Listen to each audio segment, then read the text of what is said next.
기독교 교회 초보의 핵심이 뭐냐? 이 구속입니다. 구속입니다. 구속과 관련된 말씀을 제가 짧은 1시간 동안 다 얘기를 잘 못합니다. 실상은 저 사람이 왜 저런 말을 하는지 그 근본 취지를 여러분들이 깨달으면은 여러분들이 성경 말씀을 통해서 많이 보충을 할 수가 있을 겁니다. 근데 몇 마디 한 걸 가지고서 자꾸 이제 이상하다 해버리면요, 내가 이제 좀 이상한 사람이 돼버린 거예요. 왜냐하면 굉장히 중요한 이 메시지는 1시간 얘기해가지고 잘 될 얘기 아니에요. 이 전부 다 이걸 모르니까 다 멸망하는 거예요. 실상은. 이 제목이 뭐냐면요, 그리스도 예수님 안에 있으라 그 얘기입니다. 오늘날 그 뭐 3대 거짓말 뭐 이런 얘기도 있는데요, 가장 큰 거짓말이 뭔가 교회만 나오면은 뭐 다 예수님 안에 있다 그래요. 근데 실제로는 예수님 안에 있는 사람 별로 없습니다. 왜냐하면 예수님 안에 있다는 거는요, 예수님하고 똑같아져야 됩니다. 그래서 열매로서 그들을 안다라고 얘기하는 거는요, 예수님 안에 있는 사람들이에요. 예수님 안에 있는 사람들이 누굽니까? 구속이 자기의 삶에 이루어진 사람입니다. 구속이라는 메시지를 들은 지식을 가진 사람들은 많은데, 진리가 우리 안에서 열매를 맺는 그 구속의 진리를 안 사람들은 진리 안에서 걷는 사람들이지요. 이 구속의 말씀을 가리켜서 진리라고 얘기합니다. 성경은 그 믿음의 책이다라고 디모데후서 3장 후반부에 기록되어 있지요. 그 단계의 성경이라고 하는 것은 소위 말하는 옛 언약, 구약을 얘기해요. 그 디모데후서는 구약이 어떤 책인가를 얘기해 주는 거예요.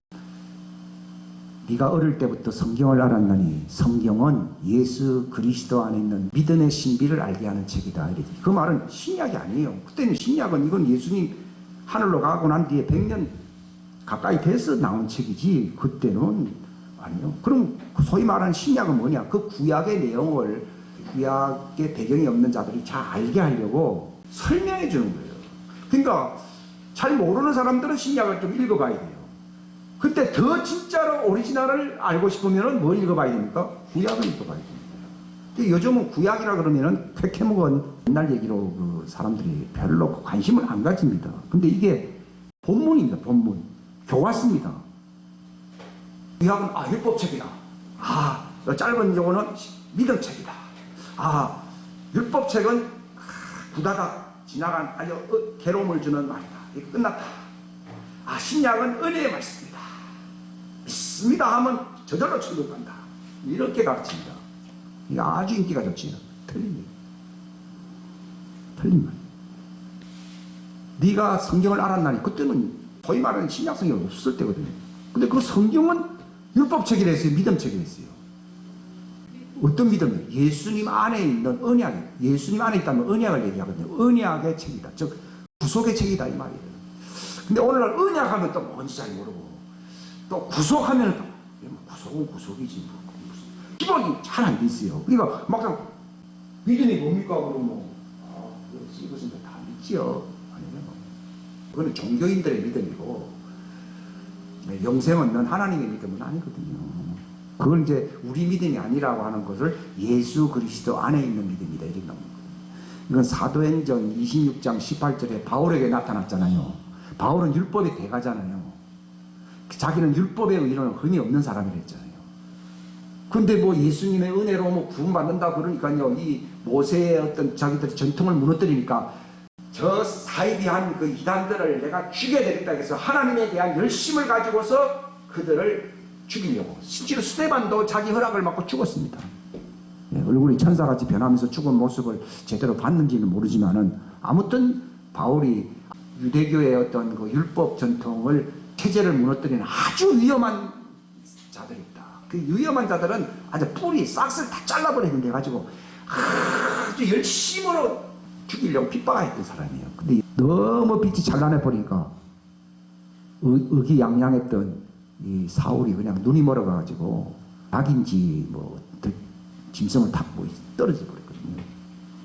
주여, 이분은 분명히 자기 눈을 멀게 한 자, 이분은 모세가 만났던 그 하나님으로 본 거예요. 근데 모세는 대면을 했는데 자기는 눈이 멀어버리고 아주 자빠져 버렸거든요. 자기는 모세 같은 사람이라 생각했는데 완전 뒤집어져 버리니까 주여 당신 누구십니까? 하니까 네가 죽이려고 했던 나사렛 예수다. 네가 교회를 박멸하려고 했는데 교회는 곧 나다 그랬습니다. 완전히 이제 자기의 인생관이 다 바뀌게 되고요. 전환이 일어납니다. 이 사상의 변환이 일어납니다. 오늘날 이 사상의 진정한 전환이 일어날 때에 회개라고 하는 뜻을 이해하게 됩니다. 이 종교적인 믿음을 가진 사람들은요, 그냥 윤리적으로만 회개를 합니다. 그걸 회개라는 말을 안 쓰고 뭐라 그러죠? 참회합니다. 뭐 참회를 한다든지 뭐 그렇게 합니다. 근데 성경에서는요, 예수님이 처음 등장하실 때 침례자 요한도 딱 증당했어요. 딱 한 말이요. 회개하라 그랬습니다. 근데 그 회개하라는 말이 오늘날 사람들이 그 근본 취지를 잘 모릅니다. 그런 생각의 전환이 일어나야 된다는 걸 얘기하는 거예요. 베드로가 예수님을 3번 부인하고 나니까요, 예수님이 딱 눈이 마주쳤거든요. 그러니까 미안한 정도가 아니죠. 내가 이런 사람밖에 되지 않느냐. 부끄럽잖아요. 그러니까 예수님에게 가서 잘못했다 이런 말을 하지 않냐고요. 너무 부끄러워가지고 저기 뒤로 숨었잖아요. 뒤로 물러가면서 뭐라 했습니까? 비통하게 아주 쓰디 쓴 눈물을 흘리더라. 그 원문으로 보면 비탄하게 울더라. 이게 비탄이란 말 하십니까? 아주 비통하게 울더라. 그럼 베드로가 회개했다. 회개 안 했습니다. 회개하는 사람은 어디로 옵니까? 하나님께 옵니다. 회개한 사람은 하나님께로 가려고 그러고 하나님이 그에게 나타나십니다. 예? 예. 그 사람은 비탄하게 눈물을 많이 흘렸으니까 회개를 제대로 했다. 안 했습니다. 가룟 유다는 양심의 가책을 느끼고 자살을 했잖아요.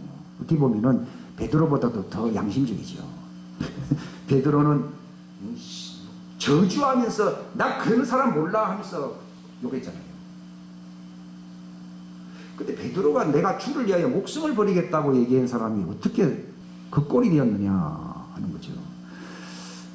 저도 이제 그런 것에 대해서 고민이랄까 생각을 많이 했어요. 근데 주님이 분명히 말씀하시는 거는요, 사람들은 행위가 잘못되었다고 대부분 생각하는데 행위는 나타난 열매, 결과일 뿐이고 그의 DNA, 유전자라는 게 있잖아요.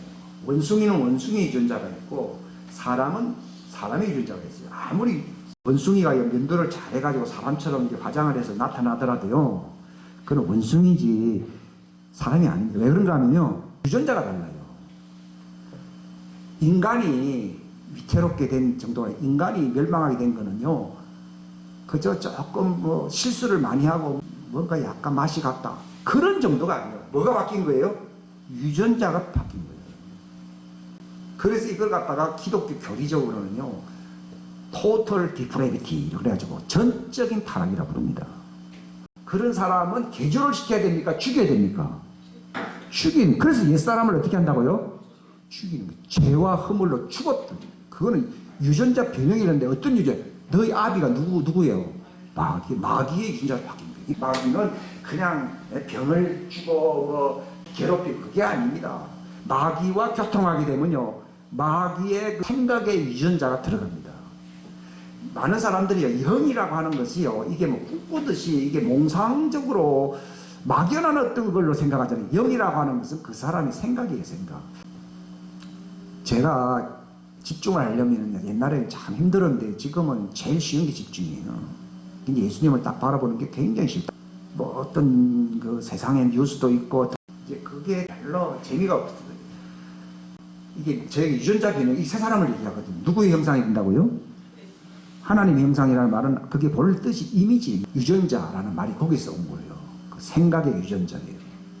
그러니까 인간이 타락했다고 하는 말이 그냥 좀 실수하고 뭐 사람이 버벅거리고 또 이제 뭐 시원찮다 그런 얘기가 아니에요. 사람의 육의 유전자가 바뀐 게 아니고 사람의 영이라고 하는 유전자가 바뀐 거예요. 그래서 너희 아비는 마귀다고 한 것은요, 육체의 아버지라는 얘기가 아니라 사람의 본질은 육에 있습니까? 영에 있습니까? 영에 있습니다. 그러니까 그 영적으로 너 아버지 유전자를 닮아, 너 아버지가 너 마귀인 거예요. 그게 마귀의 유전자가 뭡니까? 하나님 없이 사는 거예요. 무슨 뭐 강도 같은 짓을 한다 그런 것도 아니고 결과일 뿐이고요. 사람들이 불신 안 믿잖아요. 그러니까 죄에 대하여라면 나를 안 믿는다고 되어 있잖아요. 그 안 믿는 것이 뭔가 하면요, 그 하나님과 코드가 안 맞다고 얘기해요. 자식과 부모도 교육이 잘 되는 코드가 맞는데 코드가 안 맞으면 정말 같이 살기 어렵습니다. 우리가 예수에 믿습니까? 하나님의 가족으로서의 그 하나님의 형상으로서의 그 유전자가 같아지는 거예요. 그 같아진다는 말이 성경에 있어요, 없어요? 많지요. 요한일서 3장 3절, 4장 27절 이런 거 사람들이 잘 모르더라고요. 이거 다 있지요.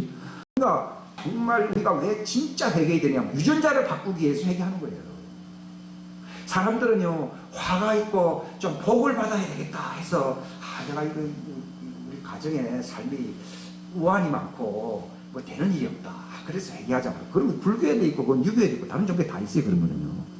기독교에서 회개라고 하는 것은요, 내 운명 유전자를 바꾸는 거예요. 이거는 내가 할 수 있는 일입니까? 하나님, 창조주 하나님만 할 수 있습니까?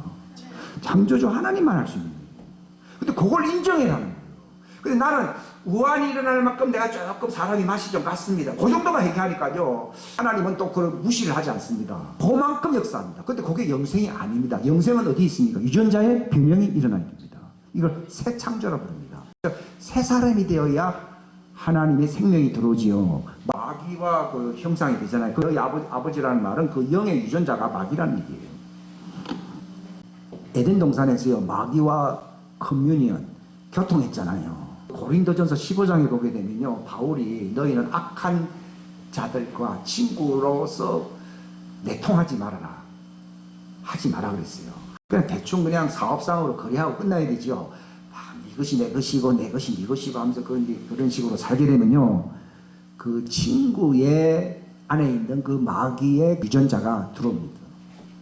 마귀가 이렇게 접근한 거는요, 처음부터 뭐 그들을 괴롭히려고 온 게 아니고요, 대적하려고 온 게 아니고요, 대화를 나누려고 들어왔잖아요. 그 에덴 동산에 침투한 그 마귀가 만만한 하와 보고 딱 그랬잖아요. 다 먹지 말라 그랬느니 하면서 말을 거는 거예요. 그러면서 이제 확 그 말을 받아들이는 순간에요, 이 생각의 이미지가 대혼란이 일어났던 거예요. 사람의 삶은 생각이 있다라고 그 잠언서 20장에 있잖아요. 그 사람 댐댐이의 위는 그 생각, 그 이미지에 있다고 돼 있어요. 근데 마귀 작전은 뭔가 하면요, 처음부터 도둑질하고 그런 거 안 합니다. 생각에 대혼란이 일어나게 만들어 버립니다. 그래서 누구하고 코드가 맞도록, 그 이미지가 맞도록 유도를 합니까? 딱 마귀하고 이미지 딱 맞다 보니까요, 그때는 보기도 싫었고 만지기도 싫었던 것이 보암직도 하고, 그게 마귀의 그 생각의 그 이미지와 코드가 맞아서 안 맞았어요? 그게 마귀의 그 노예 포로 속에 싹 들어가는 거예요. 그게 회개할 때거든요. 그 회개기를 놓친 거예요. 우리는 회개는 보통 도둑질도 하고 나쁜 짓도 하고 다 먹을 거 다 먹고 난 뒤에 그때 늦으면 좀 늦은 거예요. 생각에 혼란이 일어날 때요, 그때 회개예요. 본래 그게 영어로 헬라어로 메타노이테 그랬거든요. 그게 무슨 말이냐면 생각의 혼란을 수정하라는 거예요. 생각을 원위치로 돌리라 그 뜻이에요. 원위치로 돌아가라는 거예요. 예레미야 6장 23절에 있잖아요. 뭐라고 기록되어 있어요? 내가 이 백성에게 재앙을 내리리니, 뭐 때문에 재앙을 내린다고요? 그들의 생각의 코드가 나와 멀어졌다는 거예요. 나와 코드가 안 맞다. 그들의 생각의 열매들이다. 생각의 코드가 뒤틀어진 거예요. 예수님께서 마태복음 15장에 뭐라고 말씀하셨습니까? 너희는 입술로는 나를 존경하고 입술로는 가까이 오지만은 너희의 마인드라는 말이 마음이라고 번역할 수도 있지만 생각이라고 번역할 수도 있어요. 마음은 하트예요, 하트. 근데 그게 마인드라고 되어 있거든요. 너희 생각의 코드가 안 맞다는 거예요. 그러니까 회개의 진수는 뭐예요? 생각의 코드가 같아지는 거예요. 이걸 갖게 만드시는 분이 누구예요? 하나님이에요. 하나님의 형상으로 지어졌다는 말이 무슨 말이냐면 하나님과 교통할 수 있도록 주파수가 맞다 이 말이에요. 근데 마귀가 왜 들어왔어요? 코드를 바꾸는 거예요. 그러니까 마귀가 코드를 딱 맞춰버리니까 무엇을 벗어버리게 됩니까? 하나님의 호의에서 벗어나게 되는 거예요. 벗어나게 되니까 육체 중심으로 돌아가 버린 거예요. 그 전에 하나님과 코드가 맞을 때는 영에 속해 있었기 때문에 자기 육체가 보이질 않아요. 그리고 하나님이 영의 은혜를 통해서 자기의 육체를 하나님이 가려주는 거예요. 옷을 모직이든 삼배 옷을 안 입었다 하더라도 하나님의 영의 코드가 맞게 되면 하나님의 호의, 페이브라고 하는 은혜가 임합니다. 이 덮어주는 거예요. 본래 은혜라는 말은 히브리 말로 카파르라는 말을 썼는데 그걸 덮어준다. 그 루키스에 보게 되면은 시어머니가 얘기를 했잖아요. 모욕을 하고 그 발치 밑에 종이라는 건 그 시중 들기 위해서는 발치 밑에 자야 돼. 근데 한 번도 자는데 가 있는 거예요. 가족을 누구냐? 걔 누구냐 그랬겠지. 그러니까 당신의 시종이라는 거예요. 그 종이라는 얘기예요. 시종 루시입니다. 그러면서 뭐라 했습니까? 주의 여종에게 호의를 베푸소서. 그러면서 당신의 옷자락으로 나를 덮으소서. 인간은 왜 벌거벗었느냐? 누구의 옷자락을 펴준다고요? 그렇죠. 그러니까 자기는 벗었지만 하나님이 옷자락으로 덮어요. 왜냐하면 아담은 하와는 하나님의 종의 종 아니요? 종이잖아요. 에덴 동산을 다스리고 악한 자를 다 이제 물리치게 만들려고 하는 하나님 왕국의 본부가 어디 있어요? 에덴이잖아요.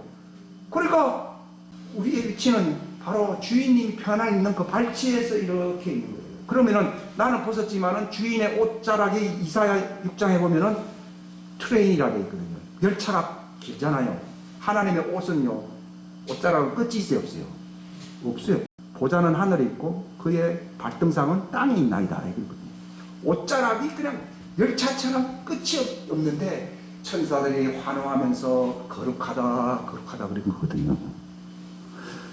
이거 잘 하셔야 됩니다. 그러니까 이렇게 덮어주는 거예요. 근데 종으로서 거기 있을 때만 덮어주는 것이지 주인이 부르지도 않았는데 저기 마귀가 불러가지고 글로 가버리게 되면은 그 옷자락이 떠나야 안 떠나요? 거기 벗었다 이 말이에요. 벗었다는 말을 잘 못해요. 하나님이 그렇게 가르치시더라고요. 왜냐하면 그걸 전설처럼 뭐 이상하게 가르치는 데가 많이 있어요. 그러니까 주인의 옷자락을 덮었었어.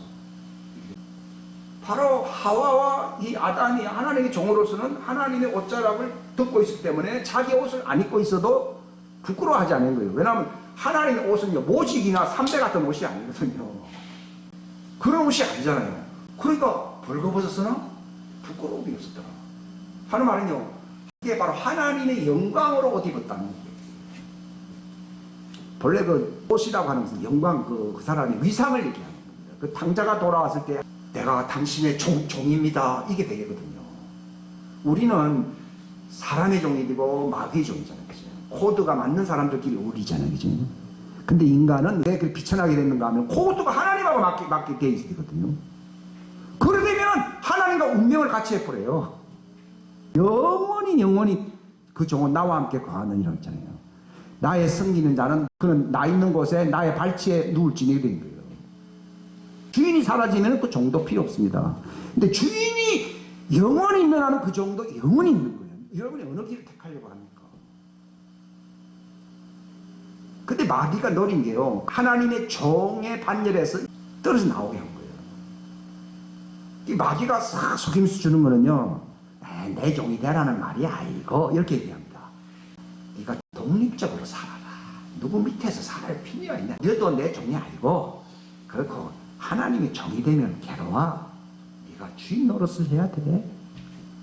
그 말에 홀려 넘어간 거예요. 착한 친구가 사귀면 홀려버린다는 얘기 있잖아요. 그죠? 뭐 친구 따라 강남 간다는 얘기가 있듯이 그 생각의 DNA가 확 바뀌어버리거든요. 근데 마귀는 그 비교할 수 없는 도사급이잖아요. 그러니까 하와가 그 생각이 확 들어가 버리고 하나님의 옷이 샥 벗겨져 버린대요. 한순간에 마귀가 샥 이렇게 피고. 그러니까 하나님의 코드로서 볼 때는요, 적을 먹으면 죽는다는 것이 확 들었는데 마귀의 코드로 싹 들어와 버리니까 정반대가 돼서 안 됐어요. 보암직도 하고 먹음직도 하고 이생의 지혜로운 나무로. 여러분도 예수 딱 정말 코드로 맞으면요, 여기는 내가 잠시 머무는 나그네 그처구나, 내 본향은 하늘에 있구나, 이게 확 믿어집니다. 그런데 마귀에 확 흘러버리면요, 돈과 욕망과 세속적인 것에 아주 자기가 그렇게 뿌리 박는, 그거는 그 바로 마귀가 그랬잖아요. 예수님을 시험하면서 뭐라 얘기했어요? 여기가 내 왕국이야. 40일 동안 금식할 거 뭐 있어. 내게 절하기만 하면은 내게 넘겨준 이 좋은 이 세상 왕국을 너에게 다 주겠어. 예수님은요, 뭐라고 얘기했습니까? 하나님의 말씀이에요. 우리가 하나님의 말씀을 자꾸 읽잖아 말이요. 그 하나님의 말씀을 이해하게 되면요, 하나님의 형상의 코드와 일치하게 됩니다. 그때 예수님이 어떤 여자가 마리아는 복이 있겠습니다. 당신을 먹인 자지 복이 있겠습니다. 그러니까 아닙니다. 겉으로는 그것도 복이지만 실제 정말 복은 하나님의 말씀의 코드가 되어야 된다. 그 말씀을 지킨다는 말이요. 이게 코드가 안 맞는 사람은 육체의 행위를 지킵니다. 근데 성경에는 하나님의 법을 지키라는 말은 생각의 코드를 지키라 그 말입니다. 그렇게 지키면 어떻게 됩니까? 하나님과 한 가족이 됩니다. 하나님 한 가족이 되면 언약입니다. 언약이라는 말을 어렵게 생각하는데 예수님의 신부가 되고 하나님의 아들, 딸이 되는 거예요. 즉 하나님의 가족의 이론이 됩니다. 그러면 영생이죠. 내가 하나님 가족인데 내가 뭐 영생 주장할 거 뭐 있습니까? 굉장히 쉬운데 그 핵심이 뭔가 하면요, 왜 회개를 강조하느냐는 거죠. 뭐 옛날에는 내가 무슨 나쁜 짓을 많이 했길래 나의 전과를 자꾸 드러내려고 그러느냐. 사람들은 기분 나쁘다는 얘기거든요. 그게 아니고 그 모든 인간의 악행과 그런 실수는 그걸 열매고 뿌리가 어디 있습니까? 마귀의 코드에서 벗겨나요. 그 마귀의 코드를 벗는다는 말을 뭐라 부릅니까? 할례. 잘라버린다는 얘기예요. 그걸 이제 바울의 서신서는요, 구약을 예수님의 그 구속 사건의 바탕으로 해서 해석을 한 거예요. 그게 뭐라 했습니까? 죄가 있는 육신의 몸을 어떻게 한다고요? 벗어버린 거예요. 마귀 말을 들었을 때 하나님의 옷자락을 벗어버리고 마귀의 옷자락을 입어서 안 입었어요? 입은 거예요. 죄의 육신의 옷을 벗어버린 거예요. 그죠? 벗고 회개하면은 하나님이 그에게 오시는 겁니다. 그때 구속의 역사가 일어납니다. 하나님은 세상 모든 사람들을 다 자기 가족과 자기 백성과 하나님의 영원한 이 왕국의 백성으로 삼으려고 하는 뜻을 갖고 있어요. 근데 이게 인간은 로봇가 아니기 때문에 진리를 깨닫고 자의적으로 이걸 순종해야 가능한 것이지, 저절로 뭐 교회 오니까 되고 그렇다 그러면 인간의 의사를 초월해버리는 거예요. 그렇기 때문에 회개하라는 말은요, 하나님 그 사람을 존중한다는 거예요. 하나님과 코드가 떨어져 나가서 하나님과 영원히 결별해서 살겠느냐, 아니면은 창조주의 목적을 위해서 창조되었다 그러거든요. 그 창조주의 목적의 그 관계 속에서 살겠느냐, 그걸 택이라는 거예요. 그건 기분 나쁜 말이 아니죠. 근데 그건 안 하고 아이고 살려주세요, 아이고 내가 죽을 때려주는, 하나님 그런 얘기 아닙니다. 내가 두려워서 부끄럽고 해서 무화과 숲을 뒤에 숨었나이다 그러니까요, 하나님이 내 말 안 듣더니 꼴초구나 그렇게 얘기한 게 아니라 누가 너보고 옷을 벗었다고 알려줬느냐 이게요. 그게 무슨 말입니까? 하나님의 옷을 입었는데 결국은 네가 내 말 안 들으니까 옷을 벗어버렸지. 하나님의 보호의 영광의 옷을, 영광이 떠나면 뭐가 옵니까? 영광 반대말이 뭡니까? 수치잖아요, 수치. 그러니까 부끄러워해서 한 거예요. 부끄러움이라는 말은 수치입니다. 갑자기 왜 부끄러워졌습니까? 영광이 떠났기 때문입니다. 그 영광이 뭡니까? 하나님의 옷자락입니다. 이거 벗어버려요. 그러니까 자기가 부끄러워서 이렇게 한다 그러니까 누가 너를 벗었다 그러고 누가 가르쳤느냐? 하나님이 그렇게 고의적으로 한 게 아니다는 얘기예요. 네가 스스로 벗었지 않았냐. 그러면서 이래 오너라 벗었지, 다시 입혀줄 나를 위해서 임시적으로 입고 있으라 해서 그 가죽옷을 줍니다. 가죽옷이 뭡니까? 예수님의 십자가 희생을 통하여 우리에게 입혀주는 하나님 아들, 딸이 되는 상속자의 구원의 옷을 입혀주겠다고 얘기합니다. 그게 복음입니다. 에덴 동산에서 주인이 그때는 아담이었지만은 이제는 인간이 마귀에게 종이 되었기 때문에 주인 행세할 수 있는 자격이 없습니다. 그리스도 안에서라는 말이 무슨 말인가 하면 주인을 누구를 세웠다는 거예요? 예수님을 세웠다는 거예요. 어느 사람 그러더라고요. 아, 내가 알아서 인생을 살면 되지요. 뭐 예수님을 꼭 믿어야 되냐고. 내가 착하게 사는데, 그래, 믿어서 뭐 그렇게 나쁜 짓만 안 하면은 뭐 하나님은 하나님대로 잘 사시고, 예? 나는 내 나름대로 가면 되지.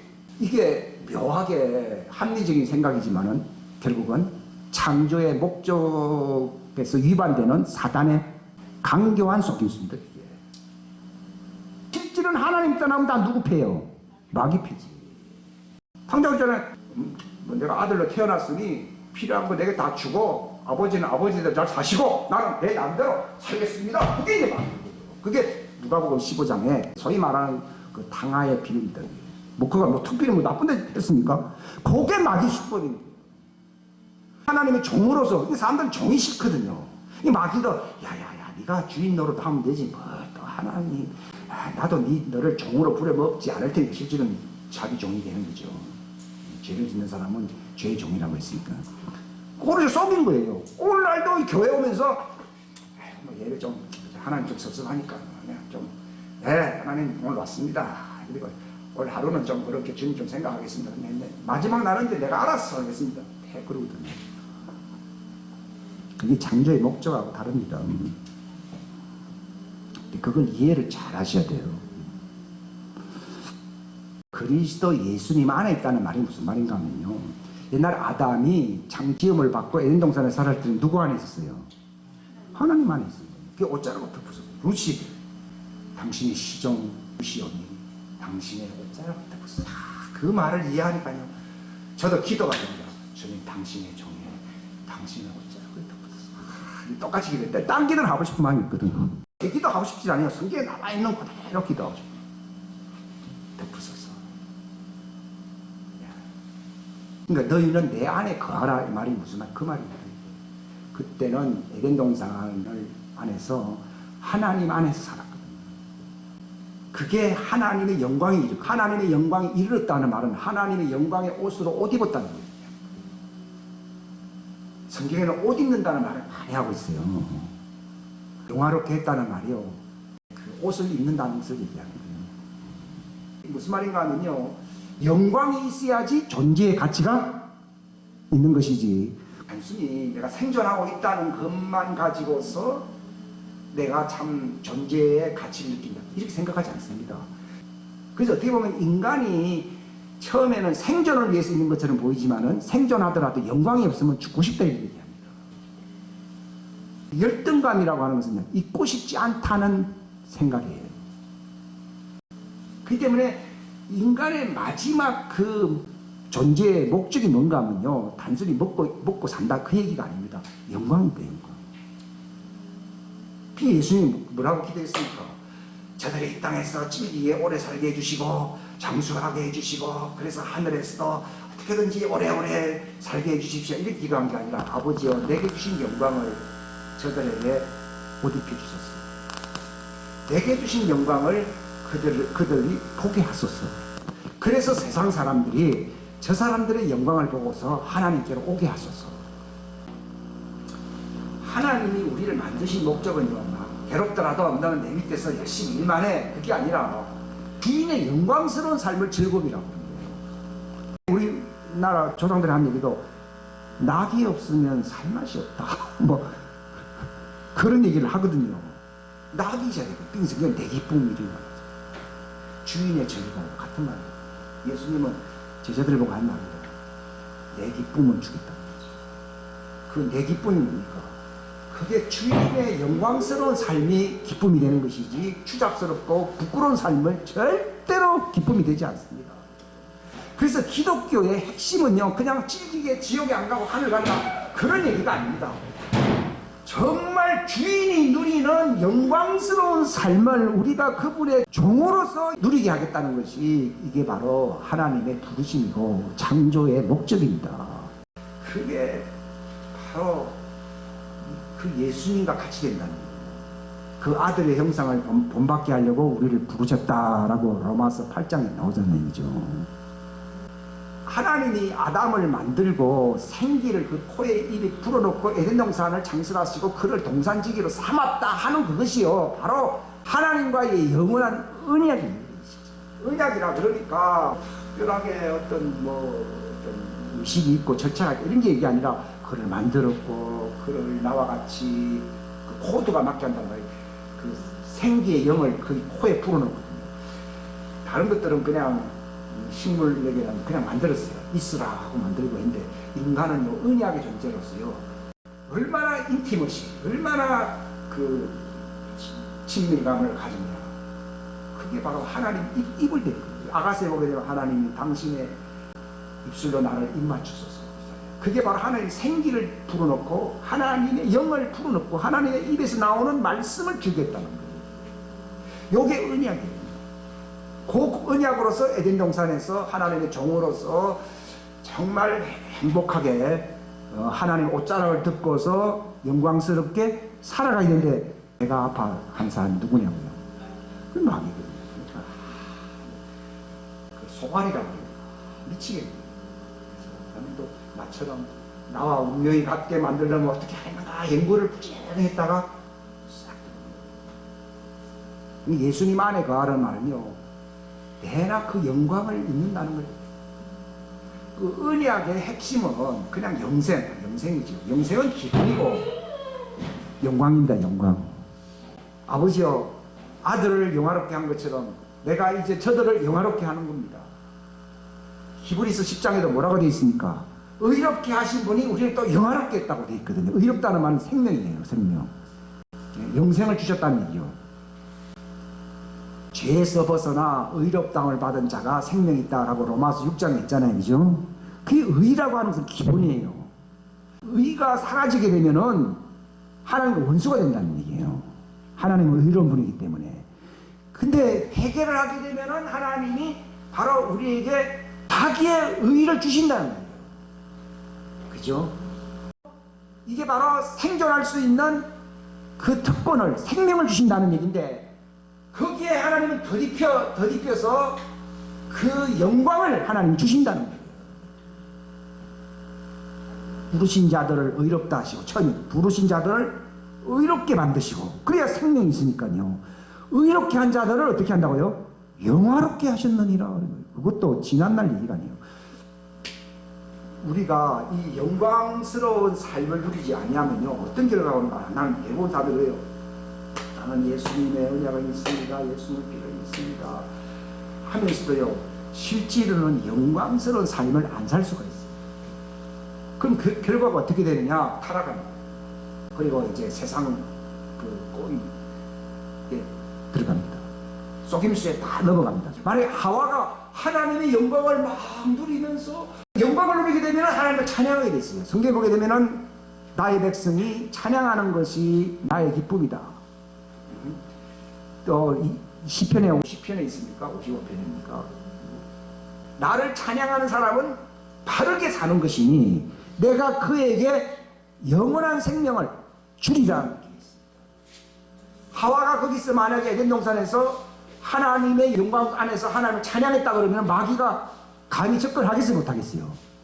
접근 못합니다. 여러분들이 그냥 아이고 그래 충성해야 되죠. 아이고 운동도 잘해야 되고 내가 기도도 많이 해야 되고 그래서 타락할 수 있습니다.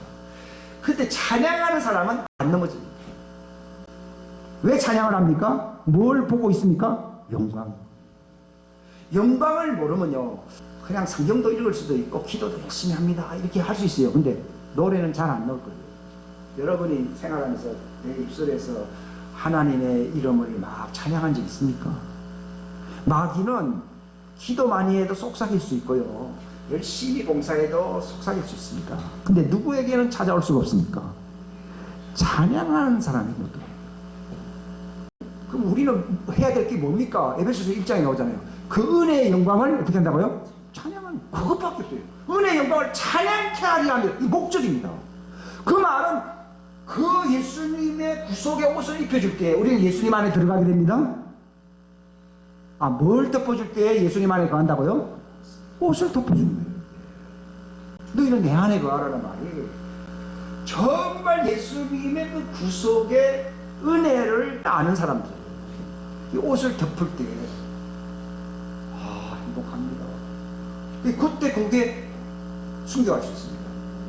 이게 덮여지면요 죽을 것이 어찌 돼 있어요? 생명에게 잡히가 돼가지고요.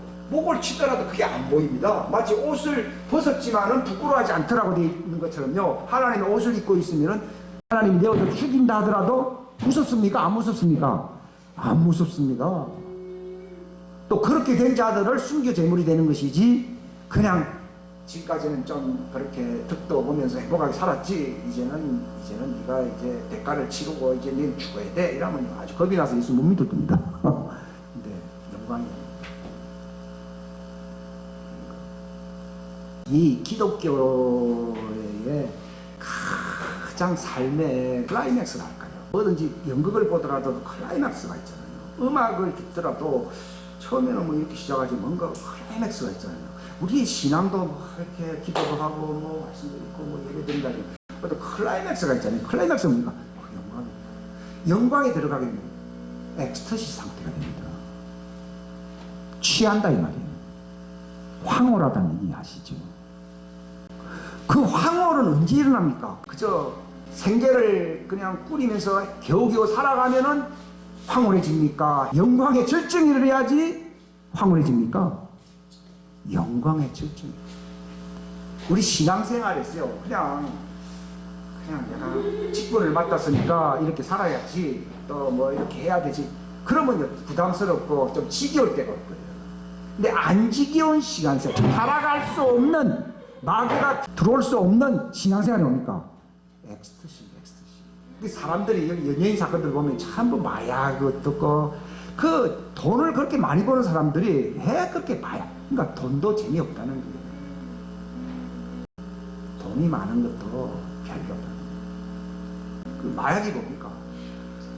이게 돈으로 해결할 수 없는 게 있거든요. 그러니까 역반응, 역기능적인 삶을 사는 거예요. 그 무엇에 대한 역기능이냐? 하나님의 형상으로서의 그 하나님의 그 즐거움이에요. 즐거움. 데살로니가서에 보게 되면은 너희는 부지런하게 충성해라, 기도를 열심히 해라, 이런 말도 있겠지만은 뭐래서 처음 한마디는 항상 기뻐하라. 그게 본래 헬라 원문에 보면 황홀경 속에 들어가요. 만약에 황홀경이 없는데 영광의 엑스터시가 없는데 기뻐한다는 말은요, 위선입니다. 개그맨이 되라는 얘기밖에 없으니까. 저기 어떤 개그맨이요, 예, 공연이 끝나고 나니까 자기 여관방에 들어와서 울어요, 안 울어요? 마약을 열심히 할 때는 좋았는데 나중에 딱 맨정신 들어오니까 자살합니다. 그게 엮이는 가짜, 페이크예요. 가짜라는 거예요. 그 말은 진짜가 있거든요. 신앙생활의 가장 핵심은요, 우리가 타락하지 않고 하나님과 한치의 오차도 없이 다 보조를 같이 할 수 있는 능력이 어디 있습니까? 그게 그 영광을 보는 거예요. 아버지여 내게 주신 영광. 예수님의 요한복음 17장은 마지막 그분이 중보자로서 우리를 위해서 할 수 있는 최고의 기도문인데, 너희는 순교의 각오를 하거라, 너희들은 충성하거라, 이런 말 한 게 아닙니다. 내게 주신 기쁨, 내게 주신 영광, 그게 아버지 이름입니다. 그 아버지의 이름이라고 하는 것이 영광, 그 이름이라는 것은 명예라는 뜻이 있거든요. 어떤 사람이 그러더라고요. 뭐 다른 짓거리를 하는 건 참겠는데 인터넷상에다가 자기 이름을 모독하는 것을 참을 수가 없다는 거예요. 인간은 명예적인 존재, 즉 명예라는 것은 이름이에요. 명예 이름이에요. 그러니까 우리가 주의 이름 안에서 행하라, 이름 안에서란 말이에요. 그 영광을 내요. 영광을 듣고 살아라. 그러면 그 영광스럽게 여기게 되면은 그 기도가 응답됩니다. 근데 우리는요, 기도를 내가 금식도 하고 이랬는데 하나님 하나도 안 들어준다고요. 이제 그러니까 이제 문제가 있는 거예요. 그러니까 네가 나를 이색한 사람으로 만드니 하나님이 그 응답이 줄 리가 없는 거예요. 그러니까 회개해야 된다는 말이요. 그게 바로 그 내 백성이 지식이 빈곤함으로 망한다고 되어 있거든요. 그게 제가 지금 그 빈곤한 지식에 대해서 참 보충을 해주고 있잖아요. 그냥 기도만 하면 돼. 그게 아니잖아요. 제가 하는 말이. 그 영광이라는 거예요. 성경에 보게 되면 지식이 빈곤하니까 영광에서 부족하다 이렇게 있어요. 기적이 일어나는 영광은 좀 있겠죠. 근데 실제 삶은 별로 영광스럽지 않습니다. 그게 옛날 개혁성경에는 사람이 죄를 지음에 영광에 이르지 못하더니 이르지, 그 뜻이 아니고요. 하나님의 풍성한 영광에 이르지 못한다 그 얘기입니다. 영광이 하나도 없어졌다는 얘기가 아니라요. 그래도 하나님은 인생 속에서도 하나님이 그들이 좌절하지 않게 해주려고 응답함으로써 영광스럽게 해요, 안 해요? 영광이 완전히 없는 장소가 어디예요? 지옥이죠. 그때는 끝나는 겁니다. 그래도 여기서는 충만한 영광, 완전한 영광에 이르지 못해도 하나님이 기도 응답해 주죠. 병을 낫게도 해주죠. 또 이렇게 치유도 해주시죠. 위로도 해주시죠. 한데 그거는 영광이 빈곤한 거예요. 근데 예수님은 오셔서 빈곤한 영광이 아니라 아버지가 내게 주신 충만한 영광이에요. 하나님 모든 충만한 것으로 충만하라 그랬잖아요. 에베소서에 보게 되면요. 그 충만한 영광을 주시는 거예요. 그러니까 우리가 지금 하나님의 뜻대로 산다는 말은요, 회개를 하되 어느 정도 회개해야 되는가 하면요, 악에게 오염되었던 유전자가 아직도 육체 안에 남아있어 안 남아있어요? 이걸 완전 끊어버려야 됩니다. 안 그러면 자꾸 육신의 생각으로서 자신의 영광스러운 정체성, 하나님의 이름의 정체성이 무너지거든요. 하나님의 그 영광을 은혜의 영광이라고 했어요. 은혜를 주는 것은 영광스럽게 하려고 은혜를 준 것입니다. 그저 한번 살아라. 지옥에는 가지 말고 그냥 찌개게 하고 살아보라. 그런 얘기예요. 영광스럽게 만드는 호의를 베풀었다 그 얘기예요. 그래서 이 하나님의 언약, 예수님의 피의 구속의 언약이라고 하는 것은 그 언약에 완전하게 체결되기 위해서는 내 속에 있는 모든 부정적인 이게 불평, 원망, 시기, 근심, 걱정, 외로움, 고독, 이게 전부 영광입니까? 영광을 해치는 것입니까? 영광을 방해하는 것들이거든요. 이거를 자꾸 우리가 아이고 나 그래도 아이고 힘들어도 그래도 아니에요. 우리가 어느 정도 회개해야 됩니까? 난 지옥에는 안 간다. 그랬더니 이 땅에서 막 개같이 살아도 그냥 이렇게 생각하거든요. 그러면 이게 안 됩니다. 회개를 하는데 수준이라는 게 있어요. 물론 내가 구출을 받기 위해서, 보호를 받기 위해서 회개를 하지요. 근데 하나님이 회개하라는 것은요, 네가 겨우 구출을 받고 겨우 보호받아도 마귀는 그 틈새를 노리고 들어와야 안 들어와요? 들어오면 다 꺼내는 거예요. 민생구 문제 해결됐다고 해서 막 한국이 그러면 평안해졌습니까? 아니라니까요. 돈을 많이 벌었다고 해서 그럼 내 인생이 정말 낙이 생겼느냐? 아니잖아요. 이건 세상이 줄 수 있는 건 한계가 있다는 것인데, 우리는 가족을 부모로부터나 환경으로부터 받을 수 있는 수준이 아니고, 하나님께서 창조의 목적대로 예수 그리스도의 구속 안에 있는 하나님의 풍성한 은혜로 우리를 채우시기를 바라시는 거예요. 그러면 하나님의 모든 충만함이거든요. 충만함으로 채우실 때 그게 황홀을 되고, 그때는 뭐 찬양과 기쁨과 예배가, 근데 그 예배를 하나님 받는다는 거예요. 바울이 나는 괴수죄인입니다 라고 한 것은요, 단순히 다른 사람보다도 참 악도 무도한 그러한 짓거리를 했다 그런 얘기가 아니고요, 나는 정말 내 인생 자체로서는 하나님을 반역하는 무슨 죄인이라 괴수죄인이라고.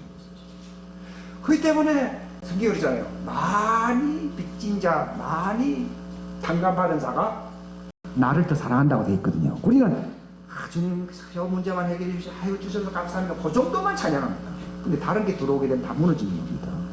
그러니까 바울이 괴수죄인이라는 말은요, 나는 부분적으로만 잘못된 게 아니라 몽땅 잘못했다 그 얘기예요. 생각 하나로도 잘못되면 난 다 무너지는 거예요. 근심이 끝까지 나를 붙들고 있어도 나는 무너져 안 무너져요. 한 번 다 많아도 고독 하나가 나는 남아있어도 나는 무너지는 거예요. 그게 완전 타락한 존재예요. 그래서 괴수라는 얘기예요. 나는 세포 모든 내 생각의 세포 속에 하나님의 영광으로, 은혜의 영광으로 채워지지 아니하면 나는 괴수, 배역하는 자가 될 수밖에 없다. 그래서 하나님은 그렇게 얘기하는 자에게 틈새 하나 남기지 아니하고 구석구석 하나님의 모든 충만으로, 아버지여, 아버지의 영광으로 나를 충만하게, 그분의 하나됨 안에서 나를 영광스럽게 하듯이 저들도 나와 하나됨 안에서 완전히 영광스럽게 하시고, 이렇게 얘기해요. 그렇게 해야 타락을 안 합니다. 생각 하나 마귀에게 내주는 바람에 마귀가 뒤집고 들어와서 에덴 동산 하와의 삶이 무너졌어 안 무너졌어요? 무너진 거예요. 마귀는 그 눈치챈 거야. 아하, 틈새가 보인다. 그런 것처럼 바로 내 속에 틈이 없어요. 근데 우리 틈이 있잖아요. 왜 틈이 있느냐? 괴수 죄인이 아니거든. 나는 착한 죄인이거든. 나는 요것만 고치면 된다고 생각하거든. 그 마귀는 틈 알지요. 어때 그 충주댐이 있고 근데 금이 가기 시작했다 그러면 무너집니다. 자동차 엔진에 금이 하나 갔다 그러면 끝난 거예요. 그 엔진 보호리가 다 바꿔야 됩니다. 잘못하면 생명의 위험이겠죠. 그런 거죠. 내 속에는 근심, 걱정, 염려, 초조, 불안, 낭망, 고독, 원한, 이게 해결 안 되면요, 마귀는 원한이 맺힌 놈이거든요. 이간시켜. 그러니까 교회 가서 내가, 야, 저 사람이 이거 그러더라. 딴 데 가자. 그게 그 사람들이야 그렇다 하더라도 나는 구속의 은혜 안에서 나는 하나님의 영광의 옷을 입고서 안식과 평안과 샬롬, 기쁨과 영광과 소망 속에 들어가야 됩니다. 안 되면은 에덴 동산에 마귀가 침투했듯이요, 예수 믿는 사람들이 나중에 살아남을 확률이 적어지는 이유가 바로 거기 있습니다. 그래서 바울은 항상 뭐라고 그럽니까? 너희를 그리스도 안에서 그저 대충 그렇게 행복하게 살아라 했으니까 완전하게 살아라고 되어 있습니까? 완전하게 살아라. 그 말은요, 방수, 댐을 지을 때 그 방수 코팅이요, 참 중요합니다. 이게 마귀가 틈을 타지 않는 완벽한 어떤 보호막이 필요하고, 은혜의 영광입니다. 예수님의 구속으로 하나님 베푸시는 그 복음의 선물은 바로 마귀가 침투할 수 없는 하나님의 은혜 영광 안에 내가 들어가는 거죠. 그래서 그 은혜, 우리는 뭘 찬양합니까? 내가 이 하나님의 영원한 기쁨, 소망, 즐거움을 누립니다. 그래서 그 입에서 찬양이 나오. 우리 속에 탄식이 있으면 탄식이 나옵니다, 여러분요. 마음에 불안이 있으면 노래를 불러도 불안이 나옵니다. 근데 이 예수님 십자가 피의 구속의 언약은 하나님의 완전한 충만한 은혜의 보호 속에 살게 하는 것입니다. 그것을 우리가 붙들어야 되는 거죠. 그러니까 여기 데살로니가전서 뭐라 했습니까? 너희가 하면 데살로니가 교인들을 얘기해요. 너희가 교회만 다니는 게 아니라 너희가 주 안에서 어떻게 했다고요? 굳게 선다는 말이 그 은혜의 영광 안에서 하나님 보호막 속에서 산다, 그 얘기입니다. 그래야지 정말 교회의 어떤 기둥과 터가 될 수가 있는, 그 어떤 주체가 될 수가 있는 것이지, 다 흔들리게 되면요, 풍지박산을 합니다. 풍지박산. 그러니까 뭐예요? 너희가 주 안에, 주 안이라 돼. 이거 보면 주. 따라합시다. 회개를 제대로 하지 않으면 예수님은 믿으나 주인의 보호 아래서 살 수가 없다. 예, 회개하겠잖아요. 나를 주여 주여 하고 하죠. 예수도 믿죠. 근데 보호해 주진 않는 거예요. 자기 게 아니거든. 그래서 회개가 중요해요. 회개 안 하면은 교회나 예수 믿을 수 있어요. 근데 믿으나 예수님이 뭐가 안 되는 거예요? 주인이 안 되는 거예요. 구속이라고 하는 것은 단순히 믿는다는 얘기가 아니에요. 그분 안에 있는 것은 주종관계가 되어야 그 안에 있을 수 있습니까? 남남이 되어야 있을 수 있습니까? 남남이면 같이 못 있어요. 나의 종은 나 있는 곳에 같이 있다고 되어 있거든요.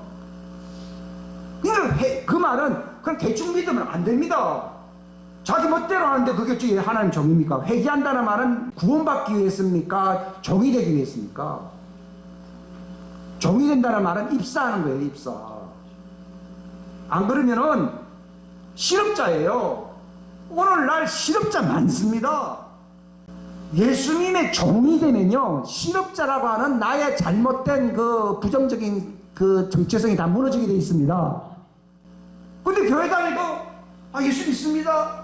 기도가 응답된다. 그렇죠. 하나님 자꾸 위로해 주려고, 어떻게 기회를 주려고 하는 것 뿐이지, 실제로는 목적은 위로를 주고, 약간의 희망을 준다는 게 아니라, 취직하게 만들려고 그러는 거거든요. 취직이 어떻게 하면 됩니까? 그가 회개 테스트를 통과해야 돼요. 회개라는 말은요, 주인 없이는 나는 아무것도 할 수 없고, 나는 정말 당신을 괴롭힌 자입니다. 나쁜 짓을 하면 그것이 주인에게 고통이 아니라, 그가 바로 나를 대적하는 자고, 하나님이 종이 아니잖아요. 하나님이 종이 아니기 때문에 하나님이 그를 심판하는 거예요. 오늘날 교회 다니도요, 하나님이 종이 아닌 사람이 많습니다. 그래서 사람들, 목사만 종이면 되지, 우리야 교회 와서 구경만 하면. 그래서 예배 본다고 하는 말이 거기서 나왔는지 보시면 이 구경꾼 되면 안 되는 거예요. 나는 회개에서 뭐가 되어야 됩니까? 예수님의 비서가 되어야 돼요. 예수님의 종이 되어야 돼요. 회개를 안 하고 하와야 뭐 했느냐니까 핑계만 냈잖아요. 핑계한 것은 회개한 거예요, 안 한 거예요? 안 했잖아요. 동산 이 직무를 빼앗겼잖아요. 실업자가 됐잖아요. 실업자가 됐다는 것이 단순히 일거리가 없다는 게 아니라 하나님과 관계가 없어진다는 거예요. 우리가 이 영광이라고 하는 것은 주인을 모실 수 있는, 주인을 위해 섬길 수 있는, 주인을 위해서 영원히 살 수 있는 어떤 특권을 가리켜서 영광이라고 하는 것이지, 주인과 관계없이 사는 삶이라고 하는 것은, 그것은 사단도 얼마나 이 땅에 주름 잡고 삽니까? 이 땅에서는 자기가 주인 행사하면서 살잖아요. 근데 예수님이 주인장으로 오시는 날 자기는 끝나거든요. 다 시한부 마감이 있는 영광을 갖고 살거든요. 그걸 이 세상 영광이라고 불러요. 근데 예수님 밑에서 정말 구속이라고 하는 하나님의 것이 되는, 따라합시다. 영원히 살려면 주인의 소유가 되어야 한다. 네, 주인의 소유가 되어야 한다. 근데 주인의 소유가 되려고 그러면요, 내 인생이 내 마음대로 내 주관대로 내가 내 뜻대로 살았다고 하는 것을 통렬히 반성해야 될 줄로 믿습니다. 그래야지 네가 네 자신을 제대로 아는구나 이렇게 됩니다. 제가 베드로 얘기를 하잖아요. 베드로가 기적을 얼마나 많이 봤습니까? 바다 위를 걸어 다녔잖아요. 오병이어 기적도 봤잖아요. 또 새 제자는 변화산상에서 모세와 엘리야가 하나님 예수님이 재림하시는 영광스러운 걸 봤잖아요. 그리고 너는 베드로라 그러면서 이 반석 위에 내 교회를 세우겠다고 하면서 뭐 이렇게 칭찬도 했잖아요. 근데 이제 예수님이 이제 내가 십자가에 넘겨질 것이다 이렇게 얘기하니까요, 그리하지 마십시오 하면서 막 예수님을 예수님을 지켜주겠다는 말은 누가 주인이요? 그러니까 제일 중요한 건 뭐가 해결가 안 된 거예요? 예수가 주인이 아니고 자기가 주인이에요. 딴 건 윤리적인 것은 회개한다니까요. 내가 실수한 건 사람들이 회개해요. 그때 등잔 밑이 어둡다고 끝까지 남아서 회개 장부 처리가 안 된 게 뭐예요? 자기를 여전히 믿고 있는 거예요. 여기서 자기를 부인하라는 말이 그 뜻입니다. 그리고 십자가라는 말은 예수님을 위해서는 나의 모든 것을 다 내려놓겠다는 것을 가리키는 거예요. 그게 회개의 정점. 그게 이제 예수님이 자신의 주인이 되는 거예요. 그게 취직이 되는 거예요. 베드로가 왜 말 잘 들었죠? 전도 됐어요. 기적을 행할 때 거기에 이제 나눠주는 일이 됐어요. 갈릴리 바다 위를 걸어갔잖아요. 자기 장모가 살아나는 것도 봤잖아요. 하늘에서 막 모세와 엘리야가 나타나면요, 얼마나 대단합니까? 근데 그런 거하고 사역이 되는 게 아니에요. 성경에는 내가 주의 이름으로 권능도 행하고 주의 이름으로 뭐 이적도 행하고 선지자다 이렇게 얘기했잖아요. 근데 이 불법자래. 그 불법이 뭡니까? 너는 여전히 마귀 편이다. 주인이 누구라는 겁니까? 마귀라고. 바울이 율법으로는 흠이 없는 사람이고 예수님 땅나라 나다빠졌는데, 자기는 하나님을 위해서 열심을 했다, 하나님의 종이라고 생각했는데 나중에 예수님 만나고 나니까 자기는 마귀의 종입니까? 하나님의 종이었습니까? 마귀 종이었죠. 바로 그거예요. 내가 주인 돼버리면요, 에덴 동산에 있는 원죄가 그대로 있는 거야, 안 있는 거예요. 그대로 나 그게 처리가 안 되죠. 사람은 자범죄를 되게 잘한다니까요. 원죄가 뭡니까? 자기가 주인 되는 거예요. 그게 무너져야 돼요. 그게 자아 부인이고, 예수님이 십자가를 진 거는 니 때문에 그 문제를 해결하려고 십자가 진 것이지, 자범죄는 하나님이 처리할 수 있다고요. 문제가 없으면요. 근데 그 뿌리가 그런 것입니다. 예수님이 십자가 그것 때문에 지옥불에까지 갔다 왔잖아요. 자기 혼을 속건제물로 드렸다고 나와 있거든요. 그게 자기 주인됨이요. 나는 돈도 버렸습니다. 재능도 버렸습니다. 재물도 나는 이제 더 이상 신이 아닙니다. 네, 합니다. 근데 여전히 자기가 주인이죠. 거기서 예수님의 은혜 안에 못 들어가는 거예요.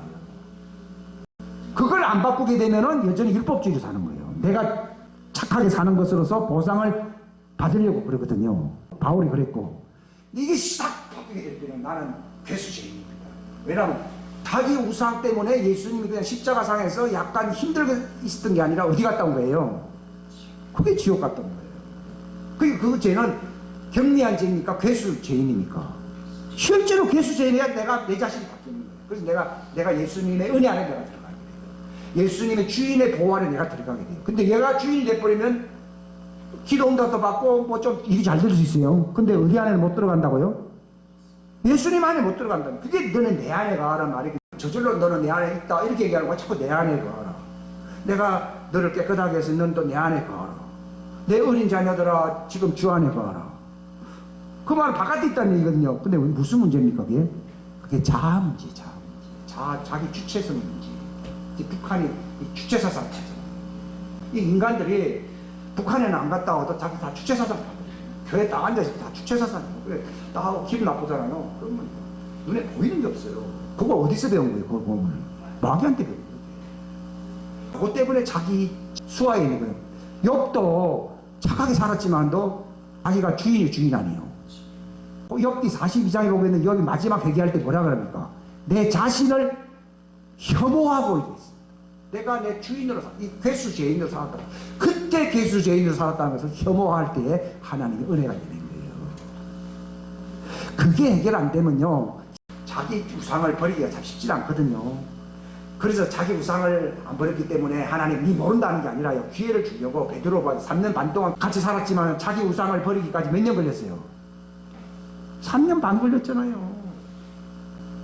욥기 보십시오. 그가 얼마나 착하게 살았습니까? 근데 하나님 왜 마귀에게 붙입니까? 자기 우상은 누구의 소유가 되는 거예요? 마귀 소유. 그러니까 킹제임스 성경을 보십시오. 마귀가 그랬습니까? 이 수하에 있다. 나 그게 참 이상하더라고. 하나님이 왜 욥을 이렇게 마귀에게 넘겨주느냐. 나 그게 이해가 안 갔거든요. 자아 우상은 그 누구한테서 배운 거예요? 마귀한테 배운 거예요. 그 말은 자아 우상을 가지면 결국은 그의 하나님은 누가 된다는 거예요. 그의 주인장은 누가 되는 거예요? 하나님이 그의 주인장이 될 수가 없어요. 합법적으로요. 하나님은 도와주고 싶지만도 그걸 놓치지 않으면은 법적으로 주인이 누가 되는 거예요? 마귀가 주인이 되기 때문에 어떻게든지 그걸 깨닫고 회개하자. 그 문제를 회개하자. 욥이 딴 건 다 회개해서 얼마나 착하게 삽니까? 착하게 사니까 좋은 일도 많았지만 여전히 마귀는 자꾸 간섭하고 들어오잖아요. 하나님도 알고 있죠. 근데 요거를 깨뜨리기 위해서 사단에게 붙여야 되거든요. 그게 욥은 내가 착하게 사는데 하나님 왜 이러십니까? 착하게 산 게 아니라 그 마귀한테서 그 우상을 갖고 있다는 거예요. 그거 깨닫는데 9개월, 10개월 동안 몸에 막 만신창이가 돼가지고 뭐 극식하고 막 친구들도 막 배반하고 막 자기 마누라는 도망가 버리고 자기 재산과 자기 아들, 딸 10명을 다 죽고 아마 그만한 아마 지옥 같은 삶을 살아본 사람은 여기 가운데 별로 없을 거예요. 왜 하나님이 그렇게 허락합니까? 그 정도로 그 자아우상을 발견하기가 쉽지 않아요. 저도 수십 년 지난 지금 이거 알고 나니까요. 죽는다는 거. 내가 십자가를 지고 이제 나도 같이 죽는다는 말을 깨달은 거죠. 성경에 보면 자아를 십자가에 못 박으라는 말이 자기 십자가를 지라는 말이지.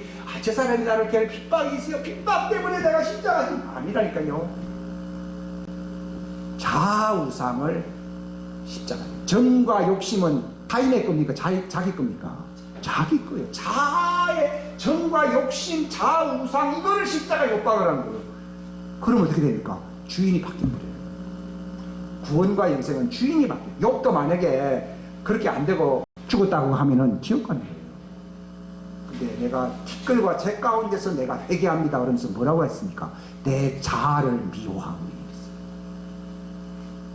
그럴 때 하나님이 욥의 기도를 들으신 거예요. 욥기서가 그것 때문에 기록된 거예요. 한 홀이라도 갚질 아니하면은 천국에 들어갈 수가 없어요. 마지막 남아있는 순전한 홀이가 뭡니까? 그게 자아우상, 자기 주체사상이라니까요. 그것 때문에 예수님이 지옥불에 갔다 온 것이거든요. 그래서 나는 조금 착한 죄인입니까? 괴수죄인입니까? 괴수죄인. 바울이 그걸 깨달았기 때문에 괴수죄인이라는 것이지, 그가 뭐 우리보다 자범죄고 더 많이 지은 거 뭐 있어요? 그는 율법에 의하는 흠이 없는 사람이라고. 그걸 깨달아요. 우리가 예수님 안에 거한다고 하는 말은 주인을 받고 있는 거예요. 기적도 보았고 기도응답도 받았고 좋은 일도 많이 나타났고 죄사함도 받는다고 하면서 그럽니다. 그러나 그것이 궁극적인 그 영생에 이르는 길이 아니거든요. 만약에 자우상에 대한 문제가 없다 그러면 예수님이 꼭 이 땅에 와서 십자가 질 필요도 없어요. 그냥 내가 죄를 사하노라 하면 끝납니다. 근데 뿌리가 썩었으면 희망이 있습니까? 없습니까? 없습니다. 이 뿌리가 어딘가? 자우상 여기 있습니다. 교만이 어디서 나오냐? 이게 해결 안 되면요, 뭐 딴 거 다 바울을 보십시오. 딴 거는 제일 의로운 자라고 돼 있잖아요. 흠이 없는 사람이 돼 있잖아요. 근데 왜 갑자기 괴수죄인이라고 합니까? 뭘 발견했어요? 자, 이 문제입니다. 이걸 해결하십시오. 저는 겁주려고 하는데 저도 이걸 해결합니다. 네, 자수하여 광명 찾읍시다.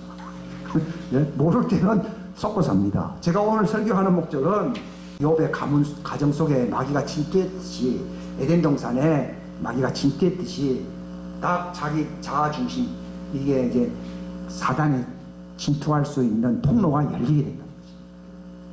그렇기 때문에 좁은 게, 요게 바로 자아 우상을 항상, 내가 날마다 죽어야 안 죽어요? 죽을, 그게 바로 영생으로 들어가는 좁은 길입니다. 좁은 길로 들어가면 오늘 했습니다. 또 내일 되면 뭐 아빠만 자고 나면 막 주체사상이에요. 그러니까 날마다 지라 그랬지, 아이고 어제 죽었으니까 이제 끝난 게 아니에요. 이놈의 이거 원죄라고 하면서요, 하룻밤을 잡으면 이게 또 올라와가지고 또 하나님 원수된다니까. 육신에 따라 산다는 말이 자아우상을 얘기해요.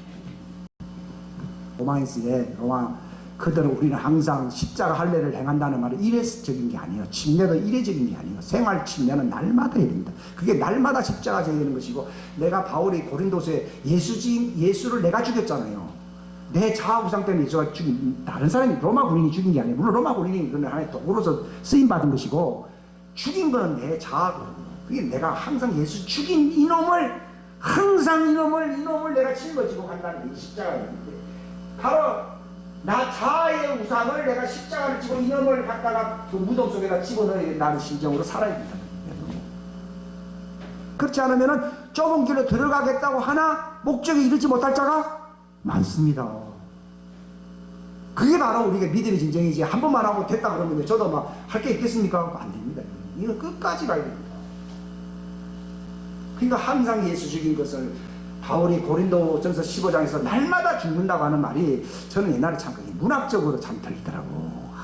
뭐 자아 파쇄가 어떻고 하면서 뭐 이래 하니까 무슨 제자 훈련반에서 자아 파쇄반이 있다. 그런 게 아니에요. 내 몸에 대한 십자가라는 얘기 있듯이요, 이건 내가 가야 할 길이에요. 그 남의 십자가를 내가 짊어질 수가 없어요. 그 사람 각각 자기 몫의 십자가를 자기가 다 지고, 여러분이 이 예수님의 구속을 몰랐을 때는 십자가가 없을 거예요. 근데 예수님이 구속을 하고, 내가 구속을 알아도 내 십자가를 져야 예수가 주인이지. 내가 뻔뻔하게 살면은 예수님은 점잖은 분이 돼가지고 네가 주인 노릇 잘해라, 나 간다고 갑니다. 그분 절대로 네 주인장 노릇을 내가 강제로 하겠다고 하시는 분이 아니에요. 네가 주인이면은 그래 잘해라. 그러니까 날마다 그분을 주인으로 모시려면 십자가 져야 된다는 것입니다. 그래야만이 나는 주인의 보호 아래, 옷자락 안에 내가 들어가서 열매를 맺고 영광스러운 그 소망을 누리면서, 안식을 누리면서 살게 될 것입니다. 기도하겠습니다.